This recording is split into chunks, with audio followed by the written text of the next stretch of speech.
লখিমপুৰৰ কোঁৱৰগাঁৱৰ জোনাকী যুৱ সংঘ খেলপথাৰত সদৌ অসম ভিত্তিত ভাওনা সমাৰোহৰ আজি চতুৰ্থ দিন।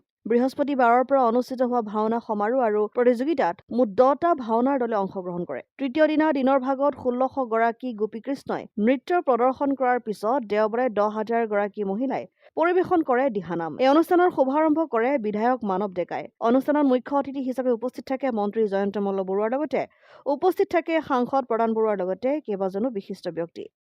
আহি অত্যন্ত আনন্দ অনুভৱ কৰিছোঁ আৰু ধৰ্মপ্ৰাণ ৰাইজৰ যি আদৰণি সঁচাকৈ নেদেখাজনৰ ওচৰত আশীৰ্বাদ বিচাৰিছোঁ। সকলোৰে মংগল হয়, সকলোৰে ভৱিষ্যত উন্নত আহিছে গোটেইখিনি চাই লওঁ। লখিমপুৰৰ পৰা ৰাহানুদ্দিন আহমেদৰ ৰিপৰ্ট, অসম আদিত্য। NKS হুণ্ডাইলৈ স্বাগতম। নৰ্থ ইষ্টৰ প্ৰথম GDSI 2.0 ফিচাৰ্ছ ডিলাৰ হৈছে NKS হুণ্ডাই। অত্যাধুনিক সা সুবিধাৰে তৈয়াৰী মষ্ট আপডেটেড হুণ্ডাই ডিলাৰ এতিয়া ডিব্ৰুগড়ত। আমাৰ NKS হুণ্ডাই ডিলাৰত open sales consulted room, customer ৰুমৰ লগতে পুৰণি গাড়ীৰ এক্সচেঞ্জ ফেচিলিটিও ৰখা হৈছে।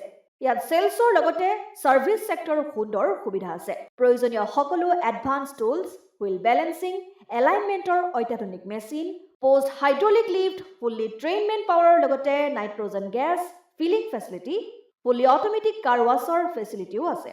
লগতে NKS হুণ্ডাই ডিলাৰে কাষ্টমাৰসকলৰ সুবিধাৰ্থে মোবাইল ছাৰ্ভিচ ভেনৰো ব্যৱস্থা ৰাখিছে, য'ত হাইড্ৰলিক লিফ্ট, ৱাশ্বিং facility, wheel balancing, tyre pressure check কৰাৰ লগতে বহুখিনি সুবিধাই উপলব্ধ আছে। NKS হুণ্ডাইলৈ আহক আৰু সুবিধাসমূহ গ্ৰহণ কৰক।